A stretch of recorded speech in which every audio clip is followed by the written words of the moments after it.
Hello दोस्तों, स्वागत है आपका हमारे चैनल यूपी एग्ज़ाम क्रिज़र में। दोस्तों, आज के वीडियो में हम 7 जनवरी से संबंधित उत्तर प्रदेश करंट अफेयर और इसके अलावा यूपी एग्ज़ाम्स के लिए मोस्ट इंपोर्टेंट करंट अफेयर की क्वेश्चंस को डिस्कस करेंगे और हर एक क्वेश्चन से रिलेटेड आपको फैक्ट भी बताएंगे। और वीडियो के अंत में हम आपसे एक क्वेश्चन भी पूछेंगे जिसका जवाब आपको कमेंट बॉक्स में देना है। और अगर आपको इसकी पीडीएफ डाउनलोड करनी है तो आप हमारे टेलीग्राम ग्रुप से इसकी पीडीएफ डाउनलोड कर सकते हैं। टेलीग्राम ग्रुप की लिंक आपको वीडियो के डिस्क्रिप्शन में मिल जाएगी। तो चलिए आज का वीडियो स्टार्ट करते हैं।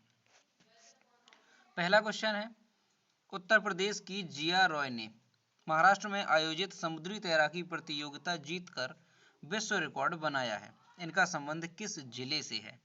ऑप्शन नंबर ए है कानपुर, बी है बलिया, सी है आजमगढ़ और डी है गोरखपुर।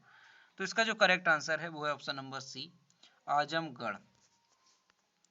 आजमगढ़ की बेटी जिया रॉय ने समुद्र में 22 किलोमीटर की दूरी 7 घंटे 4 मिनट में पूरी कर विश्व रिकॉर्ड बनाया। सगड़ी तहसील क्षेत्र के कटाई अलीमुद्दीनपुर गांव निवासी जिया रॉय ने फिर पूरे देश में अपना नाम रोशन किया है। तैराकी का जो समुद्री रास्ता था वह बहुत ही कठिन था। इससे पहले किसी महिला ने इसको पूरा नहीं किया था। मंगलवार को जिया रॉय ने इसको पूरा कर एक कीर्तिमान स्थापित किया है। इस तैराकी में 4 युवकों ने भी भाग लिया जो 22 वर्षीय थे। दिव्यांग जिया रॉय अकेली 12 वर्ष की थी। महाराष्ट्र तैराकी एसोसिएशन की देखरेख में इस अभियान का आयोजन किया गया।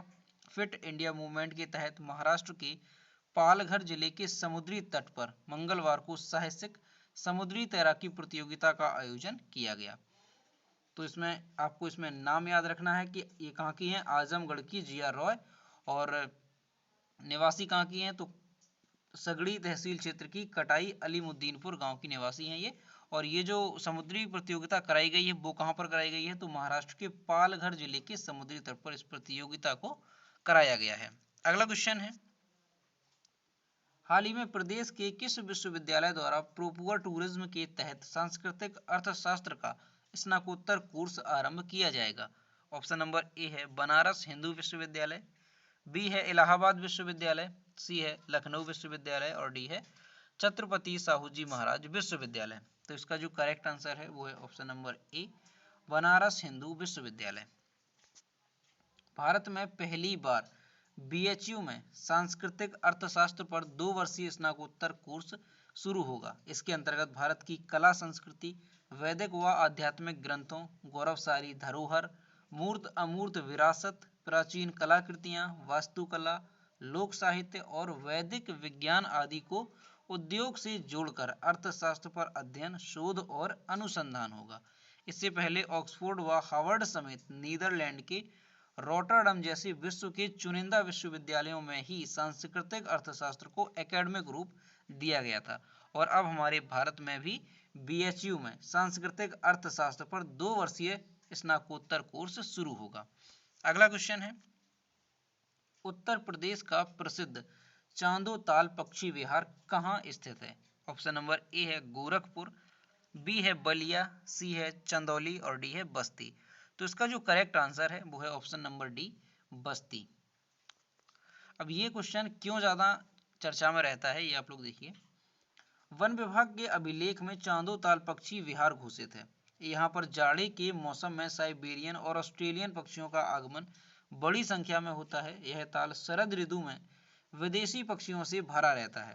इस बार ठंड के मौसम में विदेशी मेहमानों का आगमन लोगों के आकर्षण का केंद्र बना हुआ है। तो ये जो पक्षी विहार है चांदोताल पक्षी विहार, इसमें क्या होता है कि हर वर्ष जाड़े के मौसम में साइबेरियन और ऑस्ट्रेलियन पक्षियों का आगमन बहुत बड़ी संख्या में होता है। और इस बार भी जो सर्दी का मौसम आया है इसमें जो साइबेरियन और ऑस्ट्रेलिया के पक्षी हैं वो बहुत बड़ी संख्या में इसमें आ रहे हैं। तो इस वजह से ये पक्षी विहार हमेशा चर्चा में रहता है, इसीलिए ये क्वेश्चन इंपॉर्टेंट हो जाता है। ये देख सकते हैं यहाँ पर इमेज, तो ये पक्षी जो हैं बहुत ज़्यादा संख्या में इस पक्षी विहार में आते हैं। अगला क्वेश्चन है, कुशीनगर भिक्षु संघ के अध्यक्ष बौद्ध भिक्षु ए.बी. ज्ञानेश्वर को किस देश का सर्वोच्च धार्मिक सम्मान प्रदान किया गया है? ऑप्शन नंबर ए है नेपाल, बी है भूटान, सी है म्यांमार और डी है श्रीलंका। तो इसका जो करेक्ट आंसर है वो है option number C, Myanmar. Myanmar के सर्वोच्च नागरिक सम्मान अग्ग महासध्यम ज्योतिका प्राप्त बौद्ध भिक्षु A.B. ज्ञानेश्वर का 85वां जन्मदिन मंगलवार को कोविड-19 प्रोटोकॉल के बीच मना। शुभकामनाएं देने भारत में म्यांमार की राजदूत ऊ मोचो आंग सप्तनीक पहुंचे। ये म्यांमार की राजदूत हैं। कुशीनगर भिक्षु संघ के अध्यक्ष बौद्ध भिक्षु A.B. ज्ञानेश्वर धर्म के साथ साथ समाज के क्षेत्र में महत्वपूर्ण कार्य कर रहे हैं। उनके कार्यों को देखते हुए म्यांमार की सरकार ने उन्हें 2016 में सर्वोच्च धार्मिक सम्मान से सम्मानित किया। और ये जो म्यांमार का जो धार्मिक सर्वोच्च सम्मान है, अब उन्हें उनके 85वें जन्मदिन के अवसर पर ये प्रदान किया गया। तो ये भी क्वेश्चन काफी ज्यादा इंपॉर्टेंट है। और ये किसे दिया गया है? कुशीनगर भिक्षु संघ के अध्यक्ष बौद्ध भिक्षु A.B. ज्ञानेश्वर को। यहाँ पर इमेज में देख सकते हैं, ये हैं A.B. ज्ञानेश्वर, जिन्हें ये म्यांमार का सर्वोच्च धार्मिक सम्मान दिया गया है। अगला क्वेश्चन है, हाल ही में भारत के किस बैंक ने व्हाट्सएप पर बैंकिंग सेवाएं शुरू की हैं? ऑप्शन नंबर ए है बैंक ऑफ बड़ौदा, बी है पंजाब नेशनल बैंक, सी है इलाहाबाद बैंक और डी है भारतीय स्टेट बैंक। तो इसका जो करेक्ट आंसर है वो है option number A, bank of Baroda. हाल ही में बैंक ऑफ बड़ौदा ने व्हाट्सएप पर बैंकिंग सर्विस शुरू करने की घोषणा की है। बैंक की इस पहल से ग्राहक अब घर बैठे सारी सुविधाएं का लाभ प्राप्त कर सकेंगे। और ये बैंक ऑफ बड़ौदा जो है उसकी स्थापना कब हुई थी? तो 20 जुलाई 1908 को इसकी स्थापना हुई थी। इसका मुख्यालय कहाँ पर है? अलकापुरी, वडोदरा में। अगला क्वेश्चन है, हाल ही में तमिल भाषा संस्कृति को बढ़ावा देने के लिए भारत के किस राज्य में तमिल अकादमी की स्थापना की गई है? ऑप्शन नंबर ए है केरल, बी है दिल्ली, सी है गुजरात और डी है तेलंगाना। तो इसका जो करेक्ट आंसर है वो है option number B, Delhi. Delhi सरकार के कला, संस्कृति और भाषा विभाग ने देश की सांस्कृतिक विविधता को बढ़ावा देने के लिए एक खास कदम उठाया है। इसके अंतर्गत तमिल भाषा और संस्कृति को बढ़ावा देने के लिए तमिल अकादमी की स्थापना की गई। इसकी अधिसूचना जारी कर दी गई है। एमसीडी के पूर्व पार्षद और दिल्ली तमिल संगम के सदस्य एन राजा को अकादमी का उपाध्यक्ष नियुक्त किया गया है। नव स्थापित अकादमी को जल्द ही सभी आवश्यक अधिसंरचना के साथ एक कार्यालय स्थान आवंटित किया जाएगा। अब यहाँ पर दिल्ली की बात आई है तो दिल्ली के बारे में जान लेते हैं। तो ये है मैप में दिल्ली, और दिल्ली की कैपिटल है न्यू दिल्ली।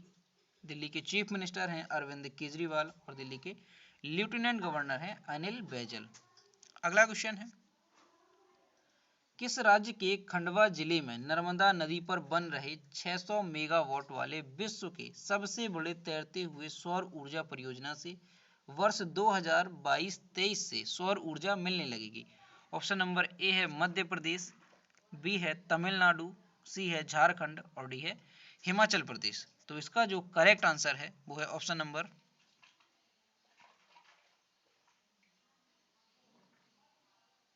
ए, यहां पर करेक्ट हो जाएगा मध्य प्रदेश। मध्य प्रदेश के खंडवा जिले में नर्मदा नदी पर ओंकेश्वर बांध पर बन रहे 600 मेगावाट वाले विश्व के सबसे बड़े तैरते हुए यानी कि फ्लोटिंग सौर ऊर्जा परियोजना से वर्ष 2022-23 से सौर ऊर्जा मिलने लगेगी। 600 मेगावाट वाले इस परियोजना में अनुमानित निवेश 3000 करोड़ रुपए है। सोलर पैनल जलाशय में पानी की सतह पर तैरते रहेंगे। बांध का जलस्तर कम ज्यादा होने पर यह स्वतः ही ऊपर नीचे एडजस्ट होते रहेंगे। तेज लहरों और बाढ़ का भी इन पर कोई प्रभाव नहीं पड़ेगा। सूर्य की किरणों से निरंतर बिजली का उत्पादन मिलता रहेगा। अगला क्वेश्चन है, द क्रॉनिकल ऑफ फिलैंथ्रोपी की रिपोर्ट के मुताबिक वर्ष 2020 में दुनिया का सबसे ज्यादा दान किस व्यक्ति ने दिया है? ऑप्शन नंबर ए है जेफ बेजोस, बी है मार्क जुकरबर्ग, सी है डेविड रॉक्स और डी है बर्नार्ड मार्क्स। तो इसका जो करेक्ट आंसर है वो है option number A, Jeff Bezos. The Chronicle of philanthropy ने सबसे बड़े दान की वार्षिक सूची जारी की है। पहले स्थान पर मौजूद अमेजॉन के मुखिया जेफ बेजोस ने वर्ष 2020 में जलवायु परिवर्तन से मुकाबले के लिए 10 अरब डॉलर 732.39 अरब रुपए का दान दिया है। दूसरा सबसे बड़ा दान फिल नाइट और उनकी पत्नी पेनी ने किया है। नाइट और उनकी पत्नी ने नाइट फाउंडेशन को 90 करोड़ डॉलर 65.89 अरब रुपए और ओरेगन यूनिवर्सिटी को 30 करोड़ डॉलर 21.96 अरब रुपए दिए हैं। तो नंबर 1 पर आए हैं कौन से? जेफ बेजोस, जिन्होंने 10 अरब डॉलर दान दिया है। और दूसरे नंबर पर हैं फिल नाइट और उनकी पत्नी पेनी, जिन्होंने 90 करोड़ रुपए का दान दिया है, 90 करोड़ डॉलर का दान दिया है। अगला क्वेश्चन है, कोरोना वायरस संकट के कारण ब्रिटेन के पीएम बोरिस जॉनसन का इस माह का किस देश का दौरा टल गया है? ऑप्शन नंबर ए है नेपाल, बी है भारत, सी है चीन और डी है जापान। तो इसका जो करेक्ट आंसर है वो है option number B, Bharat. Corona virus संकट के कारण ब्रिटेन के पीएम बोरिस जॉनसन का इस माह का भारत दौरा टल गया है। ब्रिटिश पीएम जॉनसन को भारत में गणतंत्र दिवस समारोह में बतौर मुख्य अतिथि शिरकत करना था। गौरतलब है कि ब्रिटेन में कोरोना वायरस का नया स्ट्रेन मिलने के बाद वहां लॉकडाउन लगाया गया है ताकि संक्रमण को फैलने से रोका जा सके। माना जा रहा है कि वायरस का नया प्रकार तेजी से संक्रमण फैलाता है। और ये क्वेश्चन काफ़ी ज़्यादा इंपॉर्टेंट हो जाता है क्योंकि हमारा देश भारत हर वर्ष गणतंत्र दिवस के अवसर पर किसी दूसरे देश के पीएम या राष्ट्रपति को विशेष अतिथि के तौर पर बुलाते हैं। और इस बार बुलाया गया था ब्रिटिश के पीएम जॉनसन को, बोरिस जॉनसन को, जो कि उनका दौरा अब टल गया है और अब वो 26 जनवरी को नहीं आ पाएंगे। अगला क्वेश्चन है, कोरोना के बढ़ते कहर के बीच ब्रिटेन के बाद अब किस देश ने दोबारा सख्त लॉकडाउन लागू करने का फैसला किया है? ऑप्शन नंबर ए है ट्रेन, बी है जर्मनी, यहाँ पर दोस्तों ब्रिटेन था, यहाँ पर ये गलत टाइप हो गया है। ऑप्शन नंबर बी है जर्मनी, सी है जापान और डी है पाकिस्तान। तो इसका जो करेक्ट आंसर है वो है ऑप्शन नंबर बी, यहाँ पे जर्मनी। कोरोना वायरस के खतरे को बढ़ता देख जर्मनी की सरकार ने देशव्यापी लॉकडाउन बढ़ाने की घोषणा की है, जिसमें पूरी तरह से सख्ती बरती जाएगी। जर्मनी की चांसलर एंजेला मर्केल ने इसे लेकर बयान जारी किया है। कोरोना महामारी शुरू होने के बाद 30 दिसंबर 2020 को पहली बार जर्मनी में एक दिन में संक्रमण से 1000 से अधिक मौतें हो गई थी। अब यहाँ पर जर्मनी है तो जर्मनी की कैपिटल क्या है? तो जर्मनी की राजधानी है बर्लिन और जर्मनी की जो मुद्रा है वो है यूरो और जर्मनी के जो राष्ट्रपति हैं वो है फ्रैंक वॉल्टर स्टेनमेयर। लेकिन जिस तरह से हमारे देश में प्रधानमंत्री प्रमुख होते हैं उसी तरह से जर्मनी में चांसलर प्रमुख होते हैं और जर्मनी की चांसलर कौन है वर्तमान में? Angela Merkel.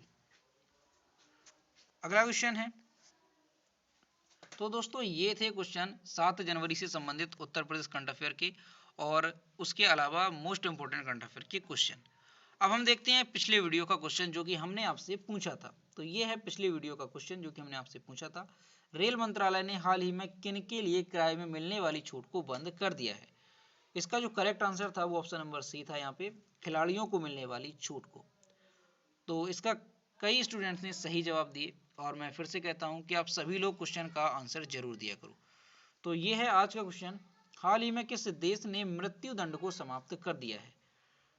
इस क्वेश्चन का जो करेक्ट आंसर है वो आपको कमेंट बॉक्स में बताना है और आप सभी लोग क्वेश्चन का आंसर जरूर किया करो। तो दोस्तों अगर आपको आज का वीडियो पसंद आया हो तो इसे लाइक करें, शेयर करें और अगर चैनल पर नए हैं तो चैनल को सब्सक्राइब करना ना भूलें। साथ ही बेल आइकन को भी प्रेस कर दें ताकि नोटिफिकेशन आप तक पहुंचता रहे। तो मिलते हैं नेक्स्ट वीडियो में। Thank you.